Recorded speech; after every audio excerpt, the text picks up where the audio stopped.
ونعوذ بالله من شرور أنفسنا ومن سيئات أعمالنا من يهد الله فلا مضل له ومن يضلل فلا هادي له أشهد أن لا إله إلا الله وحده لا شريك له وأشهد أن محمدا عبده ورسوله الذي لا نبي بعده أما بعد. Alhamdulillah, kita panjatkan puji dan syukur pada Allah di kesempatan kali ini bisa kembali berjumpa dalam kajian rutin para mahasiswa dan juga para jamaah sekalian, melanjutkan pembahasan kitab Syarah Ushul Tsalatsa, di mana ada tiga kewajiban utama yang harus dipelajari oleh setiap muslim, yaitu mempelajari tentang Allah, mengenal Allah, yang kedua mengenal Nabi, dan yang ketiga mengenal agama Islam. Di sini diberi penjelasan secara ringkas, secara global terlebih dahulu oleh Syekh Utsaimin. Di pertemuan sebelumnya kita sudah membahas penjelasan ringkasnya berkaitan dengan mengenal Allah. Nah, di kesempatan kali ini kita akan membaca penjelasan ringkasnya mengenai mengenal Nabi Muhammad. Walaupun nanti kan akan dirinci di isi kitab itu tiga pembahasan ini, mengenal Allah, Nabi Muhammad, dan agama Islam, dirinci. Kalau ini kan baru pembukaan sebetulnya, tapi sudah mulai dijelaskan oleh pensyarah. Jadi halaman 20. Wa ma'rifatu nabiyhi, dan mengenal nabinya, lalu dijelaskan oleh Syekh Utsaimin. Ada yang mau nyoba baca? Silakan. Ada yang siap?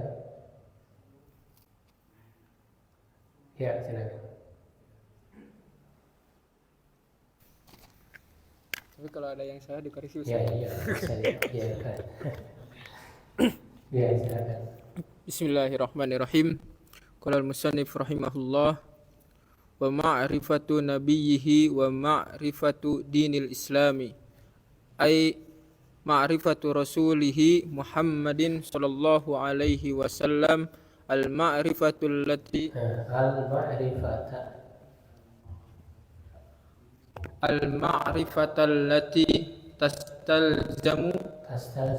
tastalzimu qabulu ma. Hati-hati, ini bahaya, jangan salah baca. Baca kubul bahaya, qabula ma ja'a bihi minal huda wa dinil haqqi wa tasdiquhu ya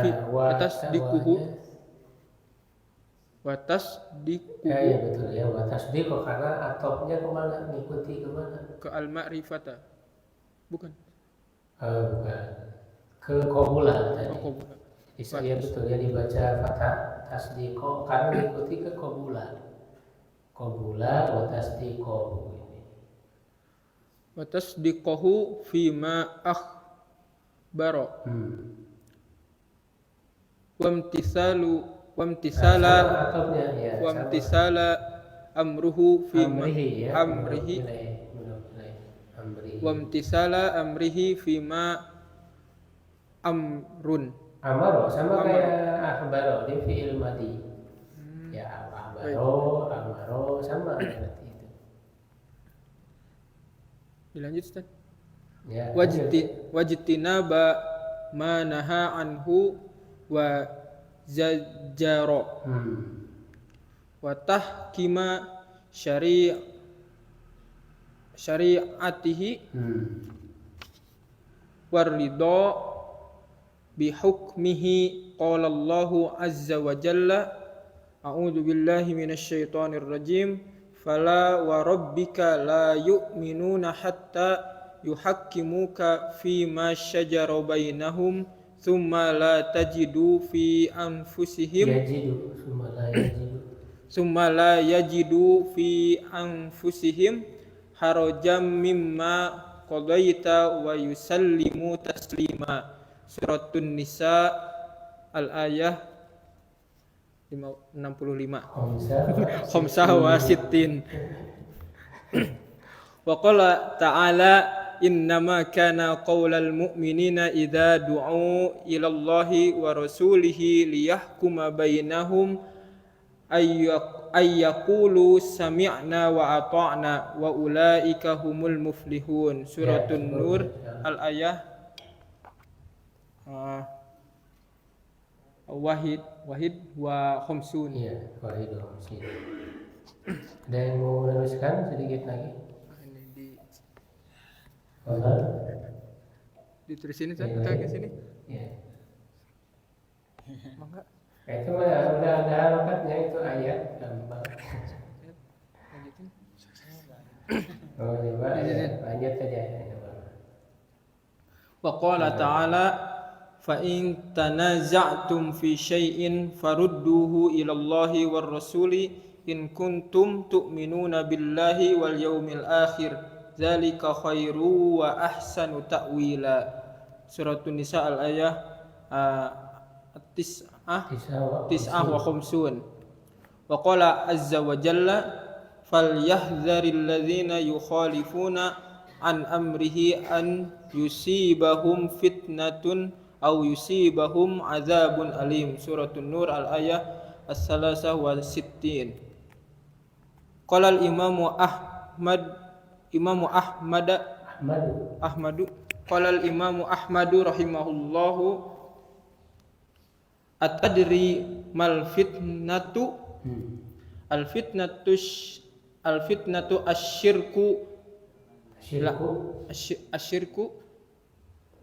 la'allahu idza ruddu ba'din idza ruddu ba'din Idza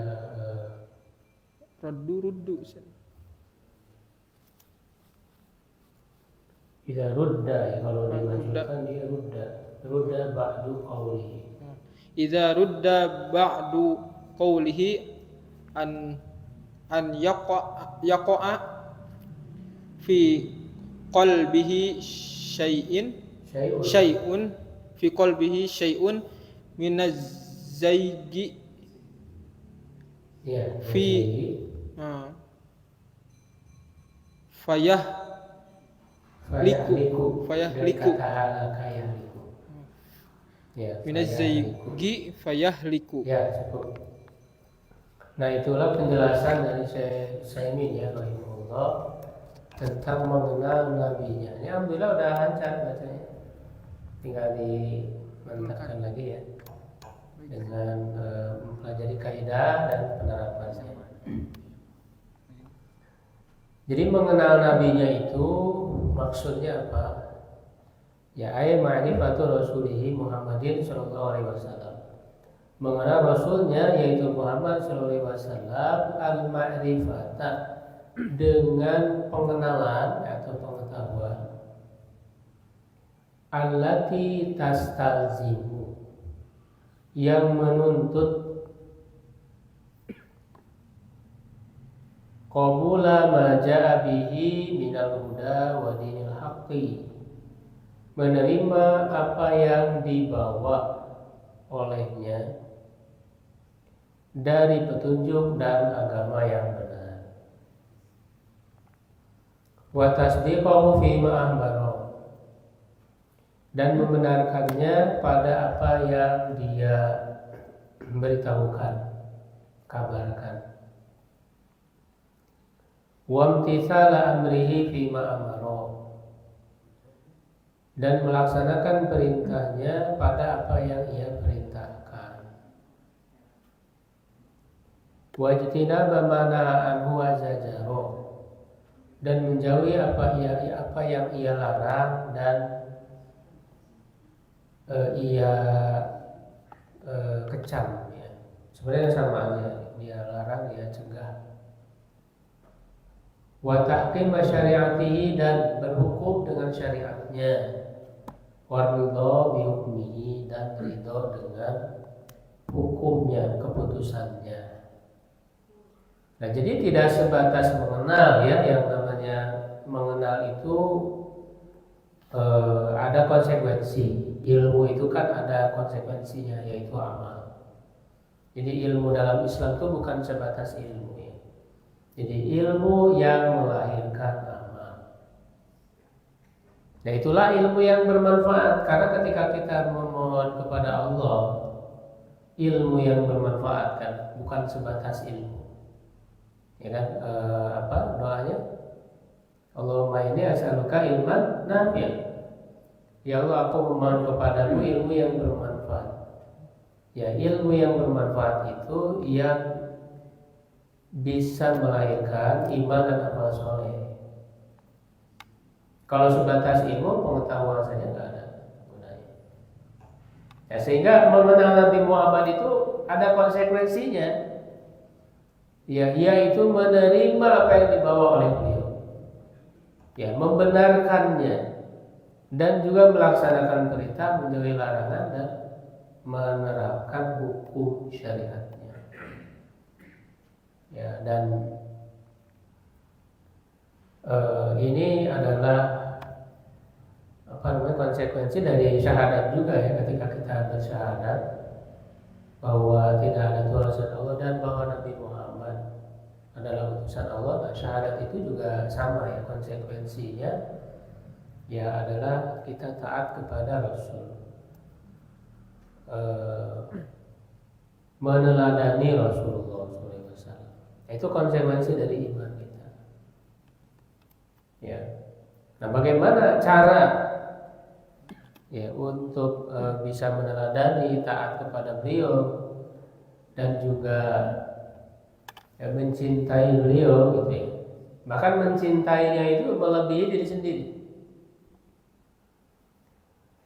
Ketika Umar ya pernah berkata kepada Rasulullah, ya Allah, ya Rasulullah, aku mencintaimu yang melebihi apapun kecuali diriku sendiri.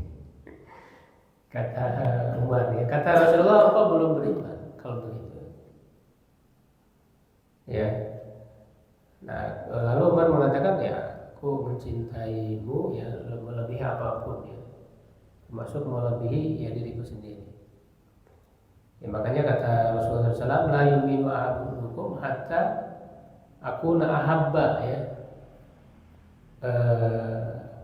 ilaihi mimma siwa atau hatta yakuna Allah wa rasuluhu ahabbahu mimma siwa. Tidak beriman seseorang sampai Rasulullah itu yang paling dicintai, Allah dan Rasulnya yang paling dicintai dari selainnya, dari apapun juga. Ya, bahkan dalam hadis lain minal walidain ya, dari kedua orang tua, bahkan dari dirinya sendiri dan dari seluruh manusia. Ya, dalam hadis lain min waladukum hatta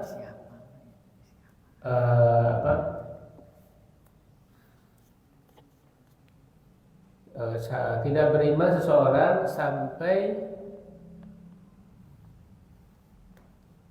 dia menundukkan ya hawa nafsunya ya tabaan lima jitu bihi ya. Ya, tidak beriman seseorang sampai hawa nafsunya itu mengikuti apa yang dibawa oleh Rasulullah SAW, tunduk kepada apa yang dibawa oleh Rasulullah SAW. Nah, cuman kita harus tahu bagaimana mencintai Nabi itu. Jangan sampai salah dalam prakteknya ya. Prakteknya. Dimana orang di saat-saat ini itu hari bulan Rabiul Awal ya, kelahiran Nabi Muhammad ya, dimana ada sebagian umat Islam yang merayakan ya kelahiran Nabi Muhammad. Ya, tentu ini masalah Maulid ini diselisihkan ya oleh para ulama. Ada yang membolehkan, ada yang tidak. Ini adalah khilafiyah. Cuman harus kita jeli melihatnya. Ada sebagian ulama yang membolehkan itu dengan syarat, ya, di mana itu sebatas secara duniawi saja, ya, secara manusia itu senang ya dengan kelahiran Rasulullah. Ya, padahal kan Rasulullah sudah nggak lahir lagi. Ini hanya mengulang aja. Rasulullah sudah tidak ada. Ya, jadi hanya bertepatan ya pada tanggalnya saja ya, gitu ya. Jadi hanya alami secara manusia, tidak dijadikan sebagai ritual ibadah. Itu yang membolehkan, ada syarat. Kemudian tidak ada kemungkaran di dalamnya. Baik itu dengan ada ritual-ritual yang bid'ah, yang diada-adakan, tidak ada dasar syariatnya, ataupun dengan disertai kemungkaran-kemungkaran lain seperti ada dangdutan, gitu ya, joget-joget dan sebagainya. Ini bagaimana? Kemudian malah ada dangdutan. Ya. Nah, faktanya itu sangat sulit untuk dihindarkan. Ya, adanya ritual-ritual ataupun aktivitas-aktivitas yang diadakan, seperti meyakini ada ruh Nabi Muhammad datang waktu dibacakan Maulid, ya, sidang Maulid itu ada disebut dengan Mahalul Qiyam. Jadi orang-orang pada berdiri itu ya, disangkanya ruh Nabi Muhammad ini datang. Ini kan huruf, dari mana dia tahu ruh Nabi Muhammad bisa datang ke situ? Ya, ini jelas sesuatu yang mungkar. Ya, sesuatu yang mungkar. Dan ini justru banyaknya perayaan-perayaan ini dengan adanya hal kemungkaran semacam itu. Ya, dia mereka hal yang goib. Ya, bahkan mengaku bisa bertemu dengan Nabi Muhammad dalam keadaan terjaga. Ya, dalam keadaan terjaga itu kan suatu kebohongan. Ya, itu diada-adakan saja. Nah, ini kemungkaran-kemungkaran seperti itu sulit untuk dihindari pada fakta ya, kenyataannya. Ya, maka kita lebih baik untuk tidak merayakannya. Kemudian juga tadi tidak terlepas dengan kemungkaran-kemungkaran yang lain, dan sebetulnya tidak memenuhi syarat para ulama yang membolehkan itu. Kalau ada seperti itu, ya, tidak memenuhi syarat. Ya, para ulama yang membolehkan, lebih baik kita menjauhi, karena memang itu tidak dilakukan oleh Nabi, oleh sahabat. Tapi enggak ada yang melakukan itu, perayaan-perayaan itu. Kemudian kan dia katanya sebagai sarana untuk bisa mengingatkan tentang Rasulullah, ya, menumbuhkan cinta kepada Rasulullah. Itu tujuan yang ditujunya kan. Nah, tapi kita lihat apakah benar bisa didapatkan tujuan itu atau tidak. Apakah efektif atau tidak. Ternyata kan apa yang dibaca orang awam juga nggak ngerti juga itu baca apa. Tidak sampai tujuan yang diingatkan mengenalkan Nabi Muhammad, tapi orang-orang nggak ngerti. Itu pada baca apa, pada nyanyi-nyanyi. Ya, dan itu dianggap sebagai ritual yang wajib tahunan, sehingga udah menyalahi lagi. Ya. Kemudian juga biasanya sampai larut malam, hari sholat subuh, ya, tidak ada, kosong. Bagaimana? Ini katanya untuk menumbuhkan rasa cinta kepada Nabi Muhammad. Tapi tetap saja umat ini tidak mengenal nabinya. Begitu. Padahal untuk mengenal Nabi Muhammad ini harus dipelajari secara serius. Bagaimana sirah beliau? Dipelajari. Ya, sunnah beliau, lalu kemudian bersungguh-sungguh untuk mengamalkannya. Nah, ini kadang-kadang keliru ya orang-orang yang perayaan Maulid lalu menganggap orang yang tidak merayakan itu berarti tidak cinta kepada Nabi. Ya, justru kita adalah orang-orang yang cinta kepada Nabi, dan cinta kepada Nabi tidak harus dengan merayakan kelahirannya, tapi mengikuti sunnahnya bersungguh-sungguh. Seperti yang disebutkan di sini, benar-benar menjalankan ya apa yang diperintahkan, gitu ya, menjalankan syariatnya. Jadi Islam itu bukan agama yang hanya sebatas seremonial belaka. Cinta itu butuh kepada pembuktian. Ya, cinta itu butuh kepada pembuktian, bukan cuma ucapan. Ya, makanya nggak cukup seorang lelaki yang ingin menikahi seorang perempuan ya, dengan hanya mengungkapkan rasa cinta. Ingin menyatakan nggak cukup. Buat apa cuma perkataan? Itu kan butuh pembuktian. Ya kan? Karena ketika kata-kata itu diucapkan, di balik itu kan ada tanggung jawab, ada komitmen di balik itu. Makanya ketika ijab qabul, di balik ijab qabul itu kan di situ ada amanah. Ya kan? Bahkan dihalalkan itu dengan nama Allah.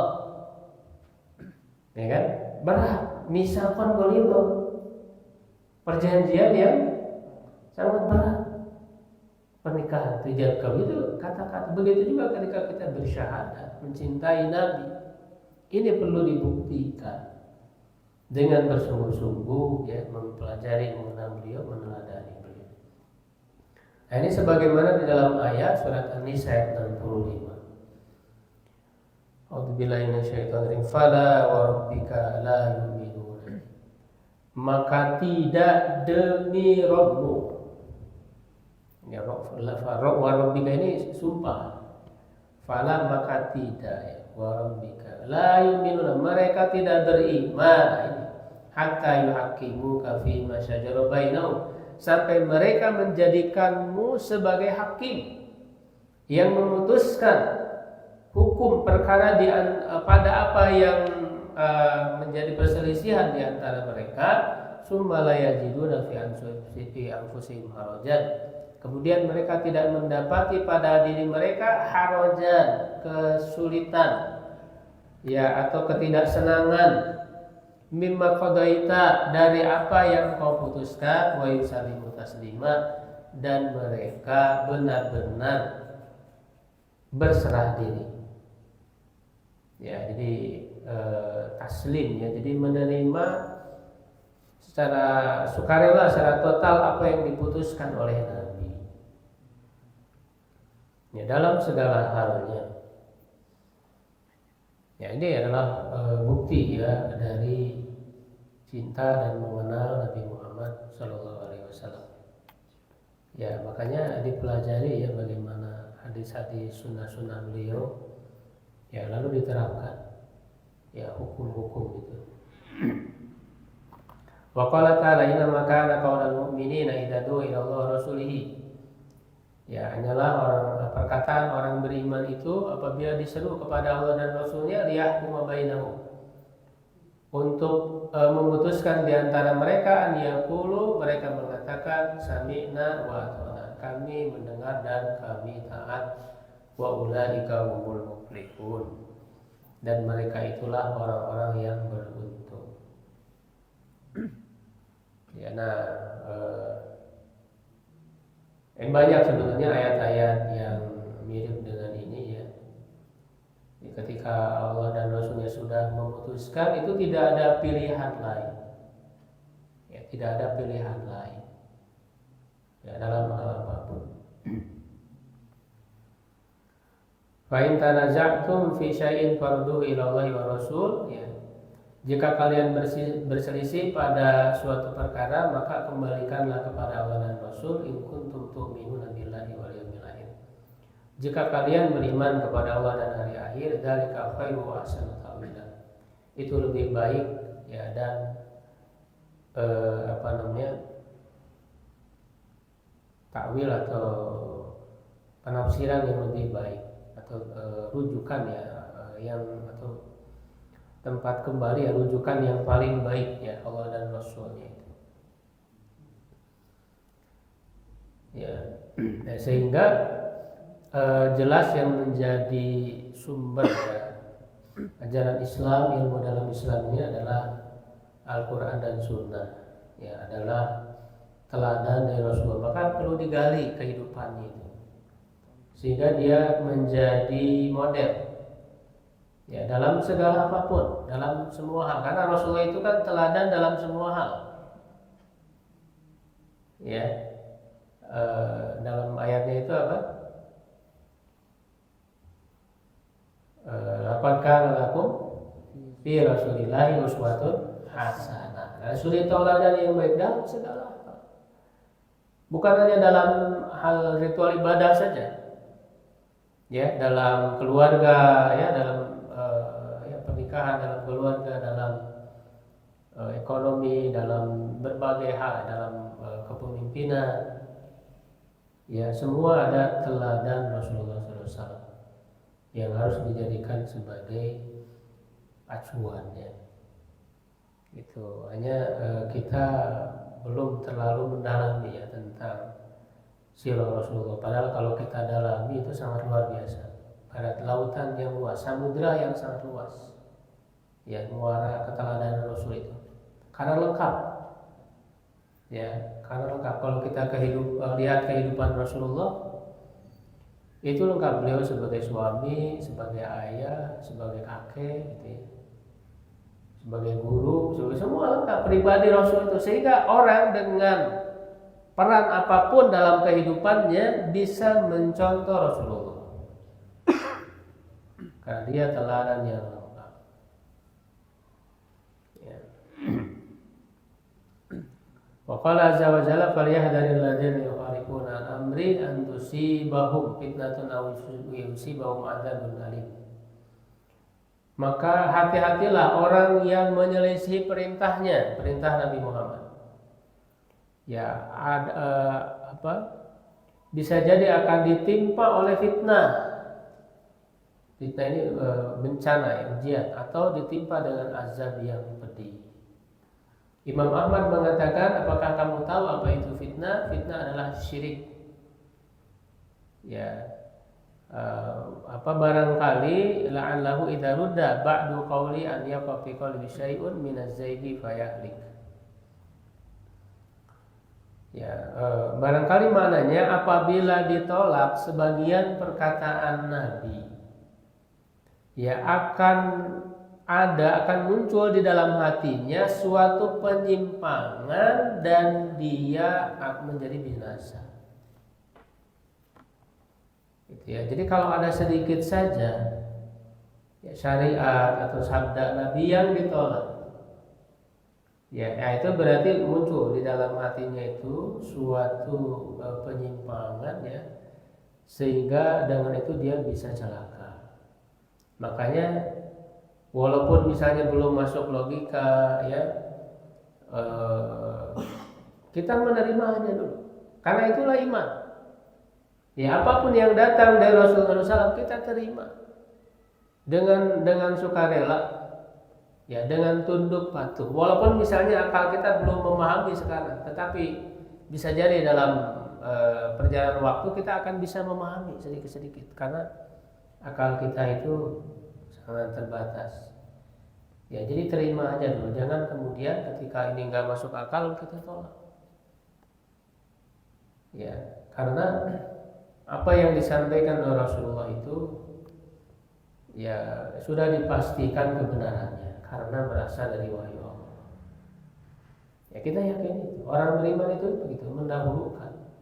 Adapun soal kemudian mau membuktikan, mau meneliti ya kembali ya apa yang disampaikan itu silakan. Dan pasti hasil penelitiannya akan sama, akan membenarkan. Jadi iman itu bukan nunggu penelitian dulu.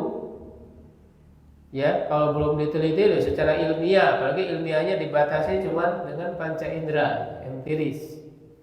Itu kan sebenarnya orang yang mengatakan bahwa ilmu pengetahuan hanya didapat melalui indera, itu menghinakan derajatnya sebagai manusia. Kenapa? Karena kalau hanya mengandalkan panca indera, apa bedanya dengan hewan? Hewan itu juga sama, punya panca indera, bisa melihat, ya, bisa mendengar, ya, meraba. Kalau kita cuma mengandalkan panca indera, makanya apa bedanya dengan hewan? Kita dianugerahi akal oleh Allah, menggunakan akal ini, ya, menerima apa tadi, ilmu tadi, ya.